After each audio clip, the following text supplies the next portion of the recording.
उसकी इज्जत करिए। जो आपके अंदर बसी हुई परमात्मा की देन है उसकी आप इज्जत करें, और तब आप किसी एक एक्सट्रीम पे नहीं जाते। सत्ता के पीछे में आजकल आप देख रहे हैं अपने देश में कि लोगों में जरा भी किसी भी प्रकार की स्टेबिलिटी नजर नहीं आती, क्योंकि उनमें अपने में उनको विश्वास नहीं रह गया। उनको यही नहीं समझ में आ रहा है कि क्या करें, बौखला गए।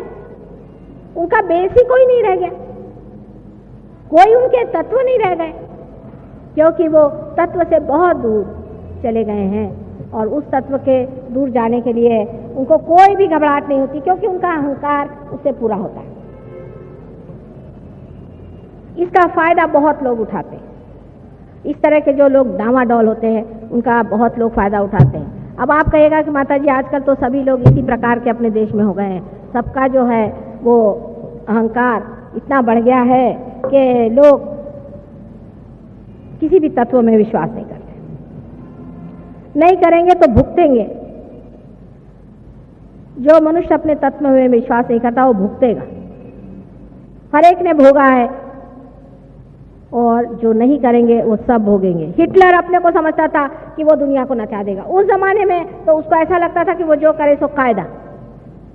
उसका उन्होंने तो भोगा ही, उनके सारे देश ने भोगा और आज तक भोग रहे।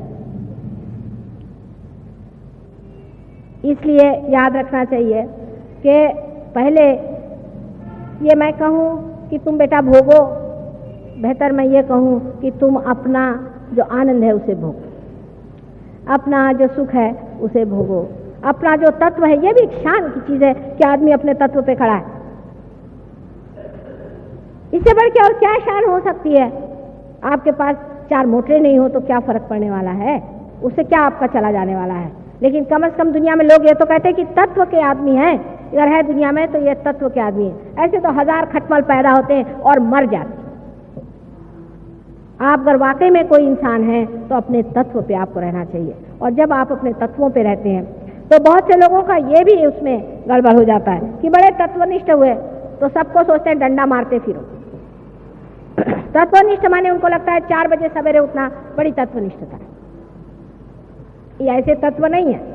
तत्व बहुत ही अंदर से जानने की चीज है। सबसे बड़ा तत्व है प्रेम। सबसे बड़ी ऊंची चीज है प्रेम। और जिसने इस तत्व को नहीं पहचाना वो बाकी के जो दिखाऊ तत्व है जिससे आप दुनिया भर की गर्दन घोटते फिरिए। आपको उपास करना है, उपास करते रहिए। दुनिया भर को आप क्यों स्काउट बनाए हुए हैं? सारे दुनिया भर को स्काउट बनाने की क्या जरूरत है कि सबको आप गर्दन घोटे हुए हैं? अपने यहाँ ऐसे भी बहुत सारे लोग निकल आए हैं कि सबका जीवन मुश्किल कर दे। सहयोग में आपको सहज रहना चाहिए। सहज माने जिस आप जैसे आप हैं वैसे नहीं। कोई आपको असहज भावना नहीं करनी चाहिए। कोई आपको जरूरी नहीं कि आप लंगूर बन के घूमिए, या कोई जरूरी नहीं कि आप बड़े भारी अंग्रेज साहब बन के घूमिए। आप हिंदुस्तानी हैं, हिंदुस्तानी ढंग से आप रहिए। हिंदुस्तानी इंसान जैसे रहते हैं वैसे रहिए। आप अंग्रेज हैं, आप अंग्रेज जैसे रहिए। मुश्किल काम है, लेकिन हाँ।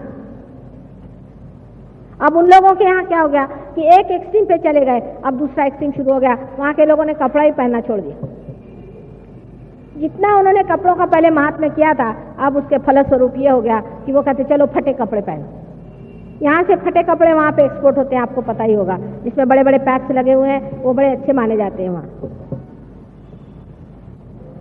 इसलिए अति पे जाने वाले लोगों ने अपने साथ बड़ी ज्यादती कर ली। अब बहुत लोगों को है कि काम है मुझे बहुत, मैं काम करता हूं। काम करना अच्छा है, लेकिन परमात्मा को भी याद करना चाहिए। अपने आत्मा की तरफ भी ध्यान देना चाहिए। बैल के जैसे जुतने वाले लोग सहयोग के लिए बेकार। कोई जरूरत नहीं बैल के जैसे जुतने की। ठीक है, आप टाइम से काम करिए और थोड़ा टाइम अपनी बीवी बच्चे सबके साथ रहिए। उनके साथ भी समय बिताइए। आपके ऊपर उनकी भी जिम्मेदारी है। उनका जीवन बर्बाद करके आप बड़ा भारी तमाचा लगाने की कोई जरूरत नहीं। अपने घर के लोग, अपने अड़ोस पड़ोस के लोग, सबसे आप प्रेम से रहिए। आपको प्रेम के लिए टाइम नहीं है और काम करने के लिए आपके पास टाइम है। और इस काम का फायदा क्या है?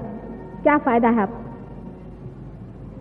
हमने बड़े बड़े देख लिए तीरंदाज इसमें, जिन्होंने बड़ी बड़ी पोजीशन ऑक्यूपाई करी, जब वो रिटायर हुए तो जो कुर्सी किसकी, तो वो तो एकदम रसातल में पहुंच जाते, कोई पूछता भी नहीं एक बार जाकर कि आप कहाँ बैठे हुए हैं। और जिन्होंने प्रेम की गाथा गाई उनको आज तक लोग याद करते रह गए। ऐसे अनेक आप उदाहरण जानते हैं, जितने भी साधु संत हो गए, चाहे जैसे भी गरीबी में रहे हो, आज भी लोग मत्था टिकाने उनके दरबार पहुंचते हैं। और जो बड़े बड़े अपने को रईस समझ करके और बड़े बड़े अपने को शहंशाह समझ करके दुनिया में मार जिन्होंने आफत मचा दी थी, आज वो कहाँ से खेत में और कहाँ धूल में पड़े हुए हैं, सड़ रहे हैं, किसी को पता भी नहीं कि कौन कहाँ चले गए। कम से कम किसी को पता भी हुआ तो उधर से कोई जाएगा नहीं, बाबा रे बाबा वो राक्षस वहां सो रहा है, अपन इधर ही से चलो। लेकिन जिन्होंने प्रेम किया संसार पे, जिन्होंने प्रेम दिया, ऐसे लोगों की एक एक चीज में, उनके एक एक वाक्य में इतना माधुर्य है कि अभी तक जहां भी कहीं कुछ मिलता है लोग उसे पकड़ लेते हैं। आप ही लोग, जब आप जानते हैं कि हृदय से आप ऐसी ही चीजों की इज्जत करते हैं, आप ऐसे ही इंसान की हृदय से इज्जत करते हैं, फिर आप अपनी भी इज्जत करिए। अपना भी स्थान बनाना होगा, और जब ये स्थान बनता है तभी आप मध्य में आ जाते हैं। ये सब मैंने इसलिए बताया क्योंकि हमारे यहाँ एक्सट्रीम्स पे जाने से कितने कितने उपद्रव हो गए हैं उसके बारे में आपको पता ही नहीं है। अब इससे अनेक प्रकार होते हैं, जैसे कि आप अगर कलेक्टिव सबकॉन्शियस पे चले जाएं, बहुत ज़्यादा आप भगवान को पूजा कर रहे हैं, रात दिन भगवान भगवान भगवान, आपका कोई अधिकार नहीं है, सुबह से शाम तक आप माला जपते बैठे हैं। अब आप सोचिए, मैंने कल ही बताया था कि भाई माला जपना सबका अधिकार नहीं, ना करना चाहिए। भगवान को याद करने के लिए हृदय में उनको स्थित करके और उनको बहुत ही आग्रह से बुलाना पड़ता है, तब उनसे कुछ संबंध बनता है। और आप लोग इस प्रकार जो उनका नाम जपते रहेंगे तो उससे क्या होगा?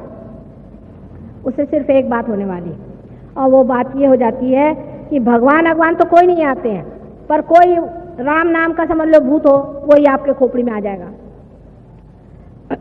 बहुत से लोगों ने मुझे बताया, माता जी मैं बैठा था भगवान की पूजा कर रहा था, मेरे गले से मेरे हाथ से हार उठा और भगवान के गले में पड़ गया। मैंने कहा भगवान को और कोई काम नहीं? फिर आगे बढ़ते बढ़ते ऐसे गुरुजी लोग निकल गए। पहले उनके पास मैं गया था, उन्होंने बता दिया कि मेरे पिताजी ने मेरा धन कहाँ गड़ा के रखा है। मैंने कहा ये भगवान तुम्हारे इसके सब लिख के रखते हैं कि तुम्हारे बाप ने कहाँ धन तुम्हारे लिए गड़ा के रखा है कि 4 जनों की और गर्दनें काटो? फिर कहने लगे कि नहीं, और फिर उन्होंने और एक कमाल बताया। मैंने कहा क्या कर ले? उन्होंने जो घोड़े का नंबर बताया और वही घोड़ा आया, और भी भगवान की। मैंने कहा तुमने बड़ी इज्जत कर दी। फिर कहले सट्टे का नंबर भी बताते हैं और मटके का नंबर भी बताते हैं। इस तरह से हम कितने गिरते गिरते गिरते गिरते कहाँ जाके गिर जाते हैं। भगवान को खोजते हुए हम अपने घोड़े का नंबर पूछने लग जाते हैं। ये क्या भगवान के काम है? ऐसे हजारों गुरु घुमा करते हैं और उनके यहाँ बड़ी बड़ी मोटरें खड़ी रहती हैं, आपने देखा होगा। उसी में फिर अपने महाराष्ट्र में खास करके औरतों के बदन में देवी का संचार होता है, कहते हैं। इन भूतनियों के बदन में आने के लिए देवी को कोई धंधा है या नहीं? वैसे तो वो बर्तन मांजती रहती दुनिया भर के, और उनके अंदर देवी आ गई, सब गए उसके पैर छूने के लिए। ये सारी बेवकूफ़ी हमारी लेफ्ट साइड के मूर्खता की वजह से और अंधता की वजह से हम लोग करते हैं। सुबह से शाम घर कहाँ भाई जाओ, तुमको मंदिर जाना है जाओ, सिर्फ वहाँ जो मूर्ति है उसके सामने मत्था टिकाना और वापस चले आना, तो वो मानेंगे नहीं इस बात। वहाँ से वो प्रसाद ले आएंगे, वो पता नहीं किस गंदे आदमी ने किस तरह से बनाया है, उसका हृदय कैसा है, वो खा के चले गए, हाँ प्रसाद खाया, और उसके बाद सीधे डॉक्टर के पास। और राइट साइड के जब लोग बिगड़ते हैं तो उनका तो भगवान ही बचाए रखे, क्योंकि अहंकार ऐसी चीज है कि वो आदमी को कुछ समझ में नहीं आता। वो बेवकूफियां करते जाएगा, मूर्खता करते जाएगा, लेकिन उसके समझ में नहीं आएगा कि मैं मूर्ख हूं। सब दुनिया उस पर थूकेगी, हंसेगी। एक बोसाका नाम की जगह है, वहां के राजा साहब इतने बेवकूफ हैं, प्राइम मिनिस्टर, कि उन्होंने मोती के, मतलब वो है नीग्रो, और मोती के उन्होंने जूते बनाए। अजीब अजीब तरह की चीजें वो करते रहते हैं। दुनिया उन पर हंसती है कि ये अमीन साहब एक हैं अकलमंद बहुत बड़े, लेकिन वो अपने को इतने अकलमंद समझते हैं कि उनको कौन समझाए। वो घोड़े पे सवार है ना। अहंकारी आदमी तो बहुत ही मुश्किल से ठीक होता है, क्योंकि उसका अहंकार, वो सोचता है यही मैं हूं, और इस अहंकार को भी पालने वाले पैदा हो गए। वो आपको कुछ ना कुछ सिखा देंगे कि हाँ भैया तुम आओ मेरे पास में, मैं तुम्हारे बाप के नाम से बना दूंगा, हो गए। आपका मैं नाम दे दूंगा भोगानंद, ढोंगानंद, खराबानंद। अंग्रेज लोग तो बेचारे कुछ जानते नहीं, उनको जो भी नाम दे दे।